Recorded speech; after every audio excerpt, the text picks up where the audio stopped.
Yeah, like it's easy to criticize, isn't it, when Ireland don't blow the house down and play really, really well. And I think going back to when Ireland played against New Zealand in their own backyard and they played a brand of rugby that, everybody's been trying to replicate probably, ever since maybe, the last 18 months. And Ireland have continued to keep that going. And then all of a sudden, South Africa came with a huge line speed and completely shut down a lot of their attack and a lot of the options that they had. And the Fiji game, Ireland didn't get off to a great start, really sloppy try given away, and it was just such a stop-start match. And with a number of changes back in the Ireland squad for the Australia game, the late kickoff, a brilliant atmosphere, the pub's emptying and people getting into their seats late because they've had a few jars and really enjoying the last game of the Autumn Nations series. But they probably should have stayed in the pub to watch it because it wasn't great viewing, was it? Maybe the last 5 or 6 minutes was worth the entrance fee alone.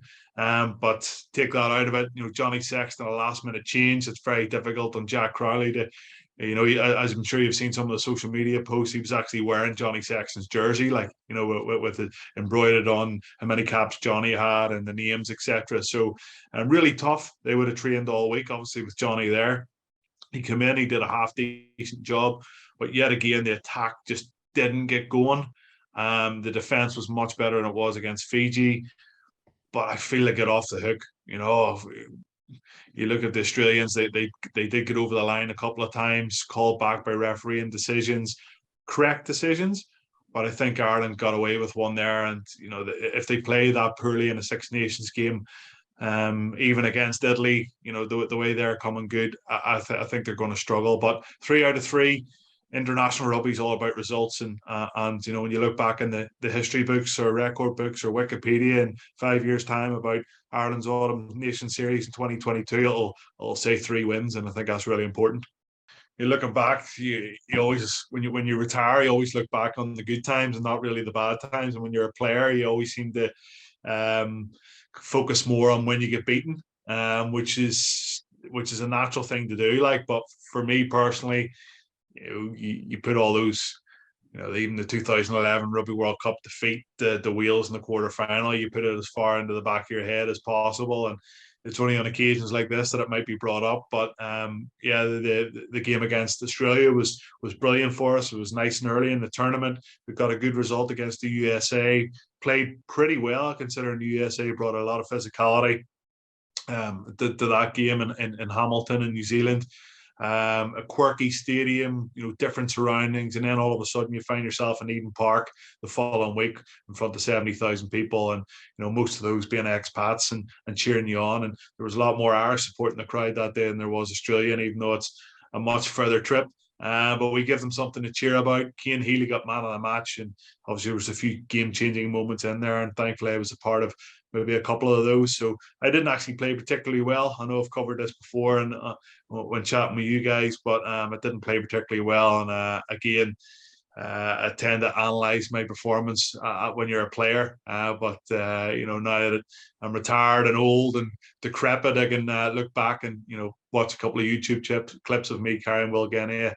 It gets further and further. Like, so anytime I answer this question, it used to be like 3 or 4 yards, and now it's 40 yards. So Yeah, we'll yeah, go with 41 yards today. I think it's been really tough.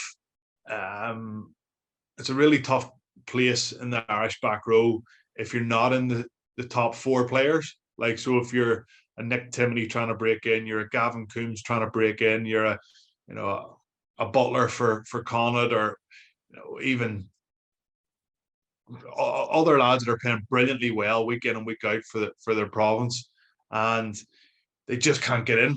And the reason they can't get in is because, number one, the lads are playing well. Um, even Jack Conan, a British and Irish Lion, he's finding himself on the bench behind Peter O'Mahony.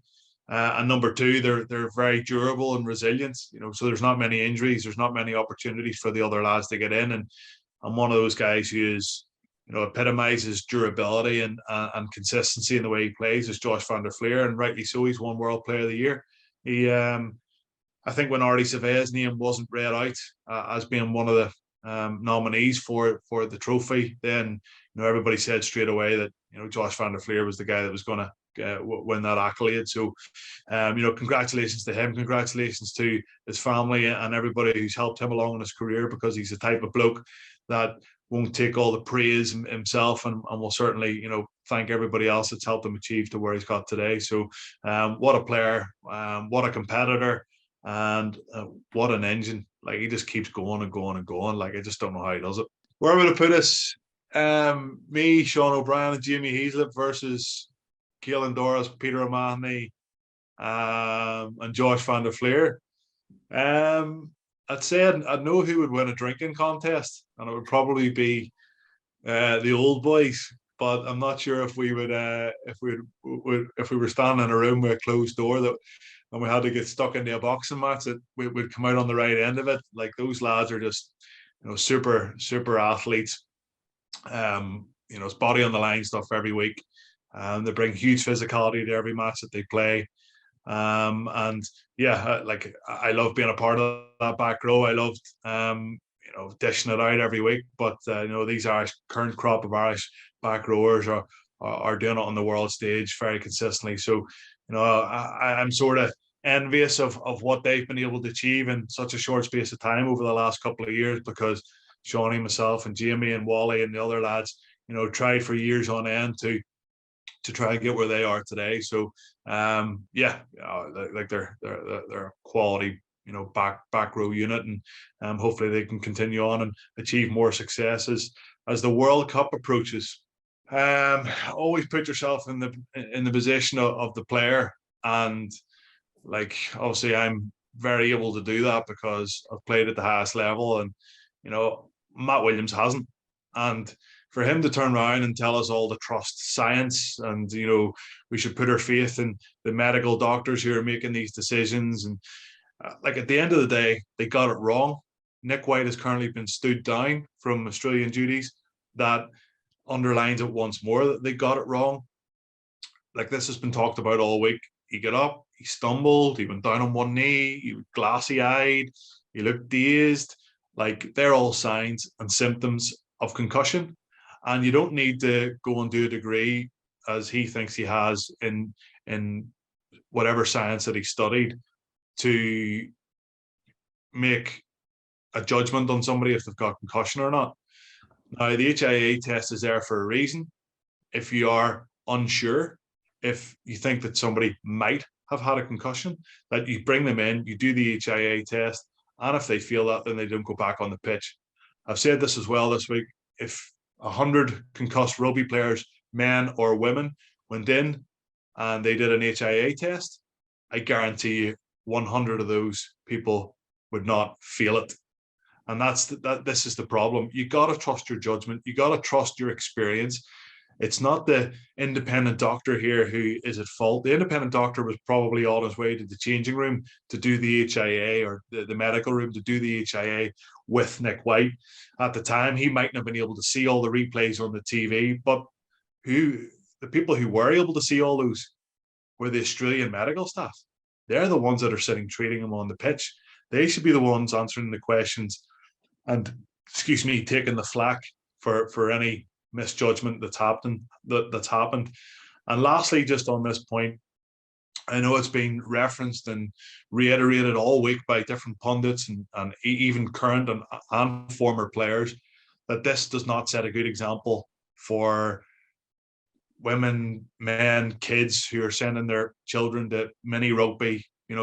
These things cannot be happening week in and week out at the highest level, because if it's happening at the highest level, how's it then going to be at the lower levels? Because they don't have the same camera angles, they don't have the same, they don't have HIA protocols in place.